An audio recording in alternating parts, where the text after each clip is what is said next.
Olá, minha gente! Eu sou Estela Azulay, educadora parental, diretora e fundadora da Escola de Pais XD. Bem-vindos a mais um programa Família é Tudo. E hoje não só trazemos uma convidada muito especial, como trazemos com ela um tema muito urgente e importante.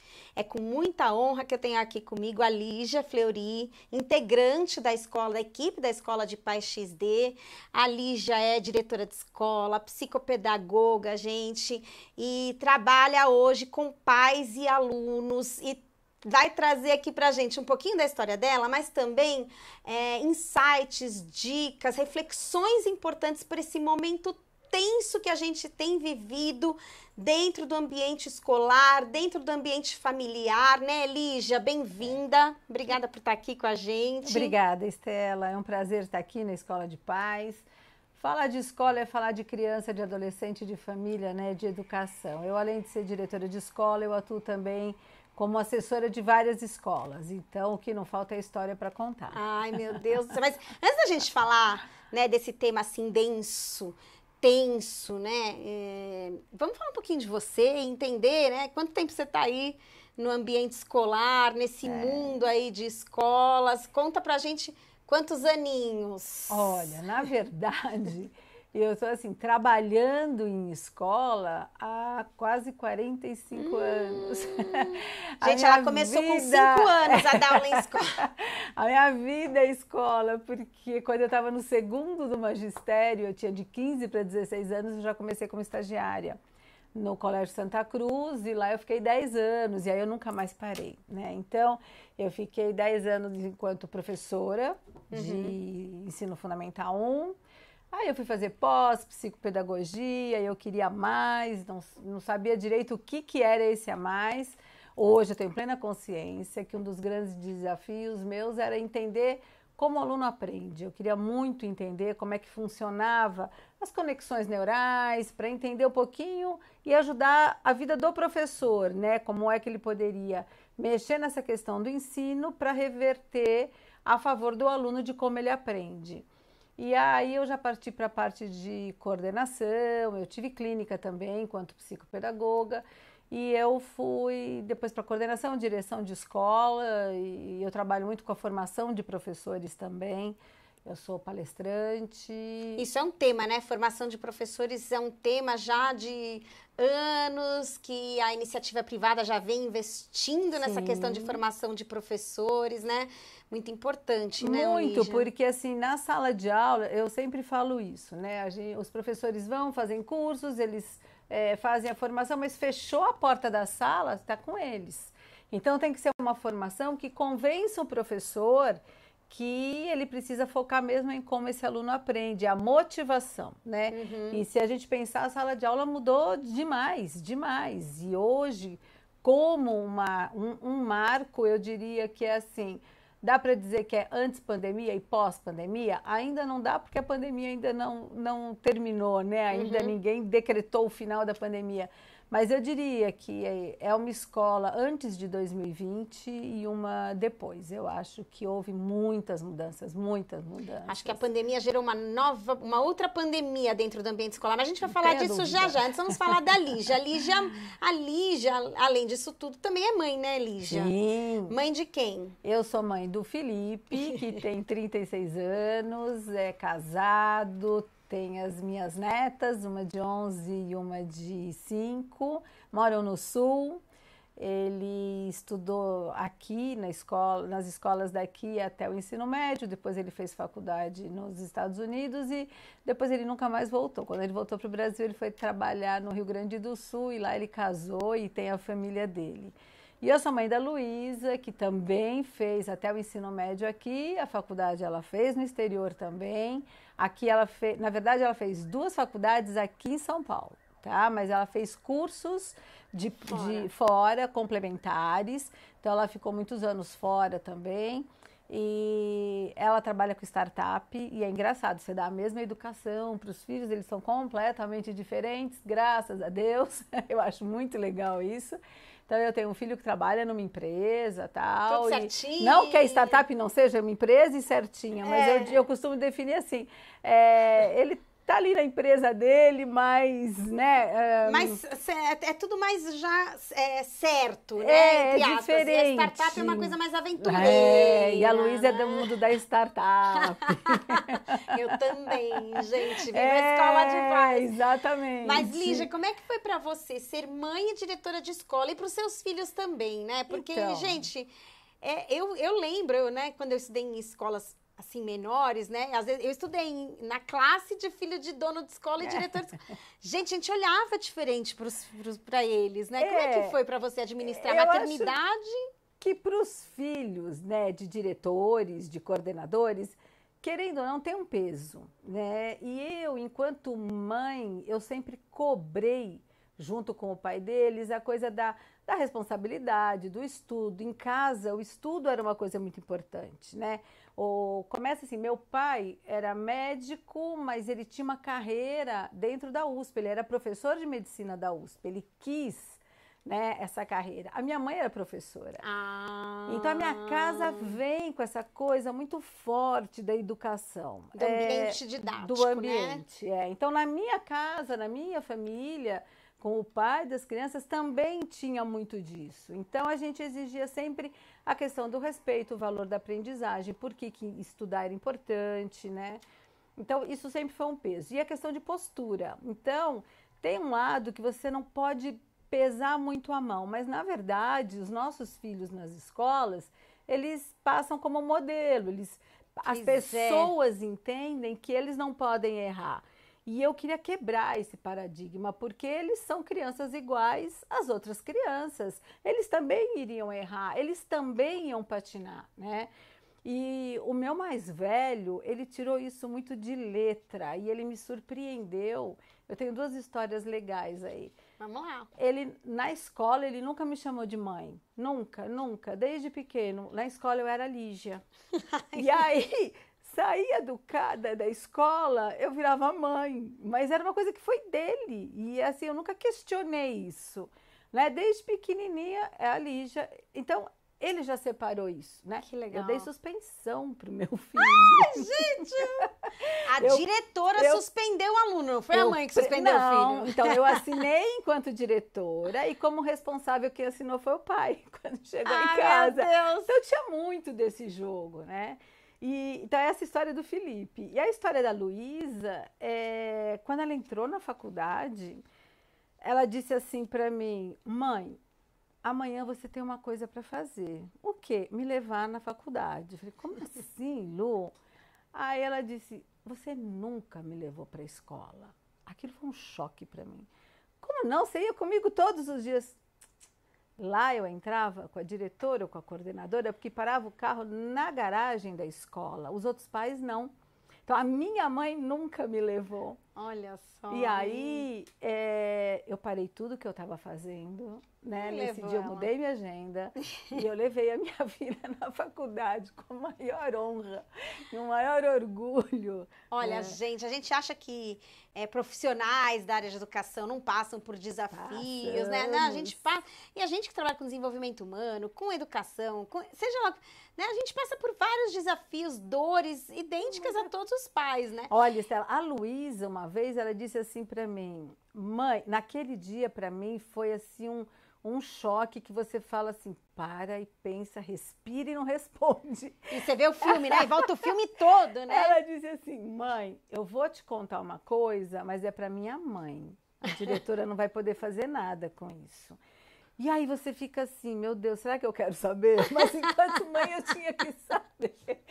Então, assim, a gente passa e por alguns era? Agora fiquei curiosa. Né? Eu não posso contar. Ah, meu Deus, gente! Sacanagem, eram coisas gente, da escola. Não era nada muito sério, né? Mas era, assim, uma cultura que existia entre os alunos. Lógico, se fosse uma coisa muito, muito grave, muito não.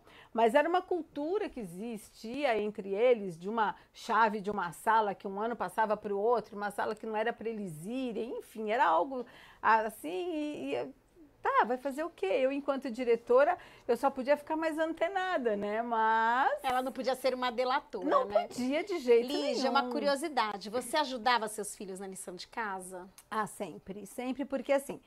Primeiro porque eu entendia que eles precisavam da autonomia para a aprendizagem deles. Então, era sempre assim. O que era ajuda, né? Era organizar o espaço, então eles sempre tiveram um espaço e um horário para fazer a lição. Enquanto não sabiam ler, a gente organizava ali, tanto que eu sempre fiz o seguinte, eu só trabalhei período integral depois que a minha caçula se alfabetizou. Eu tinha um tempo que eu queria sempre dedicar às tarefas. Tal. Depois que alfabetizou, eu passei a trabalhar período integral, porque tinha mais autonomia, né? E o ajudar na lição de casa, eu entendo como acompanhar, ver o que está aprendendo, o que não está. Ah, a letra não está boa, então capricha mais. Era isso. Até a hora que assim, olha, eu vou fazer meu trabalho, você vai fazer o de você, e se precisar eu estou aqui, né? Mas eu sempre apoiei, eu sempre ajudei a ver a agenda, o que precisa, com mais antecedência, menos antecedência, mas chega uma hora que caminhava sozinho, né? Qual é a hora que caminha sozinha? Assim, tem uma hora mais ou menos comum a todo mundo? Acho que é uma dúvida que muitos pais têm, né? Não. Eu não vou... Olha, gente, deixa eu explicar para vocês. Todos esses temas a Lígia vai trazer aos poucos para dentro da escola de pais, né? A lição de casa, estilo de aprendizagem. Então, vão ter vários conteúdos que vocês vão poder acompanhar durante todo o ano, esse ano, ano que vem, que a Lígia vem trazendo aos poucos para dentro da plataforma, tá? Aqui é só um insightzinho, né? Só para vocês saberem que a gente vai falar sobre isso, né, Lígia? Eu acho que essa questão, Estela, de tem hora certa... eu costumo sempre dar um exemplo, né? Adulto não anda de fralda e nem usa chupeta. Então, chega uma hora que tudo acontece naturalmente. Eu já ouvi essa frase assim, ninguém casa de fralda nem de chupeta, exato. Né? Então, chega uma hora, lógico que você não vai querer um adolescente de fralda e de chupeta. Quer dizer, o que eu quero dizer é que chega uma hora que a coisa flui. E a autonomia, não dá para você esperar uma criança de 5º ano, 4º ano que precise ainda do pai e da mãe ali ao lado para tudo. Precisa do pai e da mãe para entender qual é a lição, qual é a dificuldade, como é que eu vou organizar. Isso sim, ou isso até é mesmo bacana. para manter a rotina, Exatamente. né? Assim, para não sair daqui. Exatamente. 4º, 5º ano, quantos anos? 9, 10 9, anos. 10 anos. Já gente, consegue 9, pegar a 10 sua mochila e vai em frente. Muitos fazem isso bem antes, bem antes. Uhum. Normalmente o start tá com uma boa leitura, eles vão, sentam e fazem, né? Mas é muito importante que os pais, deixa eu ver sua lição, deixa eu olhar, o que você fez hoje e tal, para dar uma olhada como é que tá. O acompanhamento é imprescindível. Né? Você também tem um olhar para a inclusão, né, Sim. Lígia? Como é que é isso? O meu olhar para a inclusão, ele começou, eu acho que muito cedo, porque eu tenho 2 frases que eu me pauto muito nelas. Primeiro, tomar cuidado para a inclusão não ser a própria exclusão, né? Então, isso eu acho uma coisa muito séria. Se eu ficar nessa questão de pegar uma criança que tenha uma característica que mereça um acompanhamento mais individualizado e eu não permitir que esta criança interaja com os colegas porque, senão não vão entender direito. Não, eu estou excluindo, eu não estou incluindo. A minha presença vai excluí-lo. Então, esse cuidado a gente precisa tomar. E eu só acredito na inclusão, isso é a minha frase que eu falo em todas as palestras, né?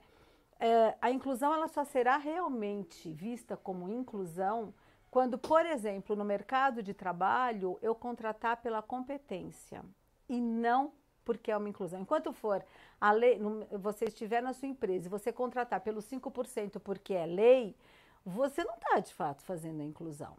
Mas quando você disser assim, olha, eu preciso no marketing de uma pessoa assim, e aí eu descubro que ali tem um autista que tem essa característica, eu estou contratando pela competência que eu preciso.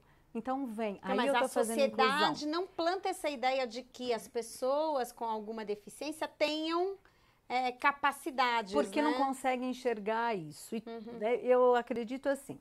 Obviamente que eu vou falar de uma deficiência intelectual com alguém que tem uma paralisia cerebral e que já está detectado que não vai haver aprendizagem, tá? Então, ali eu preciso olhar para quê? Para o cuidado, para uma questão de amor, de eu oferecer um carinho, porque é alguém que vai ser dependente a vida inteira, que nem a ciência está ali para dizer se está entendendo alguma coisa ou não, é uma outra coisa, é um caso gravíssimo. Mas o autista, ele tem capacidades inúmeras inúmeras. Coloque um autista com um grau excelente intelectual para trabalhar numa questão de arquivo ou numa parte de história. Eles são leitores assíduos muitas vezes. E muito inteligentes e Muito, sistemáticos. muito. Eu lembro Eles daquele cumprem filme. regras. Eu lembro daquele filme Rain Man. Nossa, Isso fantástico. entrega a idade total, né, gente? Eu já entreguei a minha, já falei 45 anos trabalhando. Mas, gente, Rain Man é um super exatamente, filme, né? Exatamente. Traz Tom Cruise, Dustin Hoffman, gente. Quem quiser buscar aí eu na acho que ainda internet. vale. Vale. É um filme atual. Por exemplo, vamos falar da síndrome de Down. Como eles são amorosos, e eu falo em sua maioria. Então, você quer dar um up na sua empresa? O que um Down? Ele tem um intelectual, sim, preservado, e aí você pode falar, tem níveis? Tem níveis, nem todos, mas eu estou falando da grande maioria. E tem muitos que eles são muito afetuosos, muito. Então, colocar essa afetividade na recepção, no acompanhamento, gente. Isso valoriza, porque você está contratando pela competência dele. Fantástico, adorei. Né? Então, a gente tem que olhar para a inclusão pela competência, gente, não pela dificuldade. Pelo favor, né? Tô fazendo um favor, tô cumprindo uma obrigação. Não é assim. Não é assim. Outro dia, Estela, é muito interessante porque eu prestei assessoria para uma escola e eles falam assim, a gente não está sabendo bem, tem muita T, o que a gente faz, né? Então, muito acompanhante terapêutica depois da pandemia. E aí, assim, a princípio todo mundo fica um pouco chocado com as minhas frases, mas é porque eu acredito nelas mesmo, que eu repito.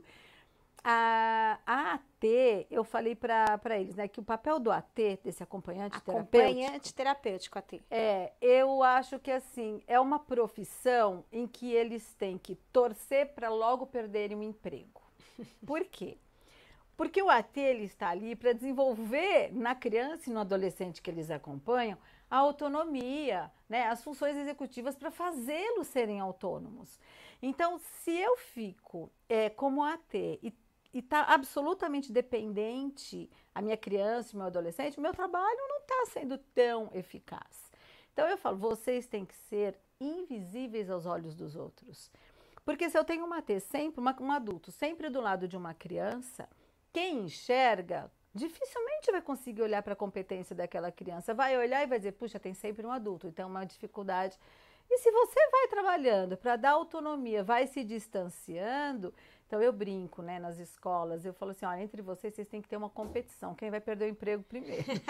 O mais competente é quem vai perder o emprego primeiro. Com certeza. Lígia, aproveitando que a gente entrou no ambiente escolar agora, eu acho muito importante a gente usar um pouco do nosso tempo aqui para falar do que está acontecendo hoje no ambiente escolar e familiar, né? Como eu falei no começo, a pandemia gerou uma outra pandemia, que é uma pandemia da ansiedade. A gente tem visto muitas reportagens, a mídia trazendo à tona escolas que têm tido que lidar com a ansiedade dos alunos, surtos coletivos, automutilação, e enquanto isso, as mães surtando no grupo vai ter inclusive registrado aqui no canal do YouTube da Escola de Paz XD uma live, eu não sei quando isso vai para o ar, se já vai estar no ar ou se vai estar indo para o ar, sobre o grupo de WhatsApp de mães, né? Então, como é que tá essa questão, como você tem sentido essa questão da ansiedade, desses surtos coletivos, como é que está a situação emocional e psicológica dos alunos hoje e dos pais? Eu acho que se a gente vai falar do coletivo, dá para a gente afirmar que ninguém sai intacto de 2 anos de reclusão. Nós estamos falando de 2 anos, mas vamos nos focar ao primeiro ano, porque depois houve um caminhar aí gradativo. Quem quis voltar para a escola voltou, aí efetivamente aconteceu o híbrido, porque primeiro nós ficamos todos online, depois o híbrido. A escola é o lugar da socialização, é o lugar da aprendizagem. Então, quando você tira essas crianças, eles são proibidos de ir para o lugar onde eles socializam com pessoas que têm a mesma idade, mas pensam diferente. Tem essa questão do isso é meu, mas eu te empresto, isso é seu, eu tenho que pedir. Tem aquela questão de eu escolher um amigo, que eu vou escolher um amigo para viajar, mas que nem sempre é o amigo que eu vou querer para estudar. Então, eu começo a ver como é que são essas relações. Se deu algum problema em casa e eu preciso conversar com alguém, eu tenho esse meu amigo que eu não tenho mais, né? Naquele momento que eu fico em casa, eu deixei de ter.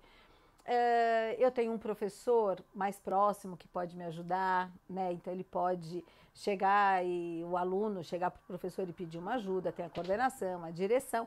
Então isso tudo foi tirado dos alunos.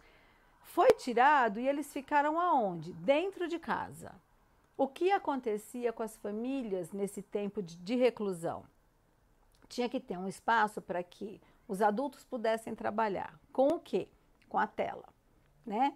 Então, fala aqui, tem fone aqui, tem isso. Aí, nem todo mundo teve a tecnologia. Tinha famílias que não tinham acesso sequer à internet.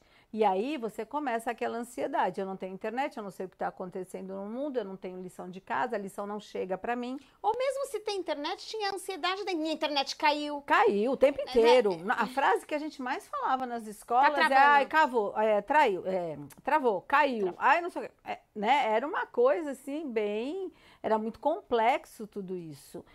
E por que isso gera uma ansiedade? Porque eu tive que aprender a viver diferente. E para muita gente não foi legal, porque foi um isolamento forçado. No meio de tudo isso, crianças e adolescentes viam as estatísticas e viam famílias, né? Nós tivemos realmente famílias que foram devastadas pela perda de pessoas que realmente adoeceram, né? Tem gente que hoje, assim, sobreviveu, mas teve sequelas.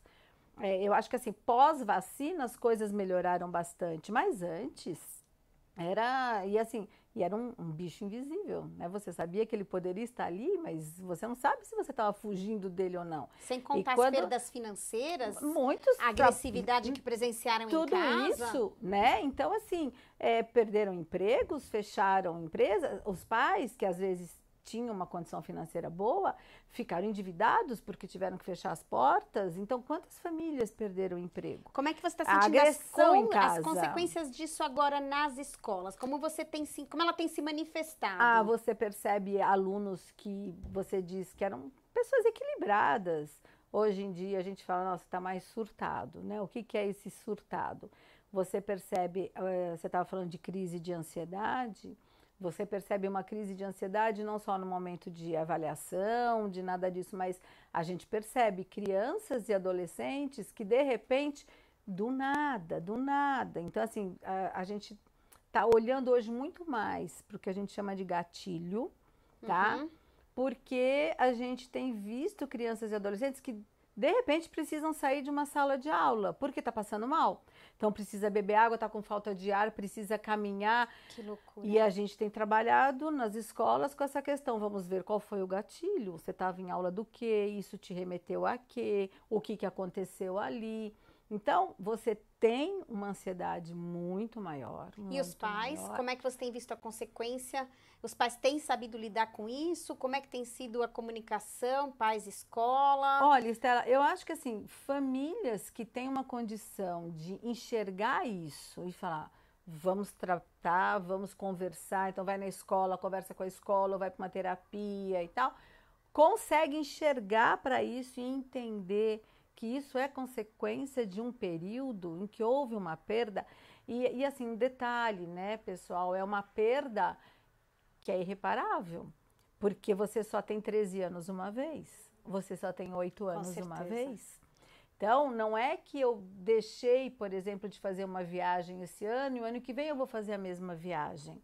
Né? Eu só tenho 7 anos uma vez na vida, eu só tenho 15 uma vez na vida. Aquilo que eu perdi porque eu fiquei preso dentro de casa... vou chorar, você falando assim. Eu não vou resgatar daquele... É muito terrível, eu não vou resgatar daquele jeito, eu vou viver de um outro jeito. Então, é muito triste isso, né? E isso gera o quê?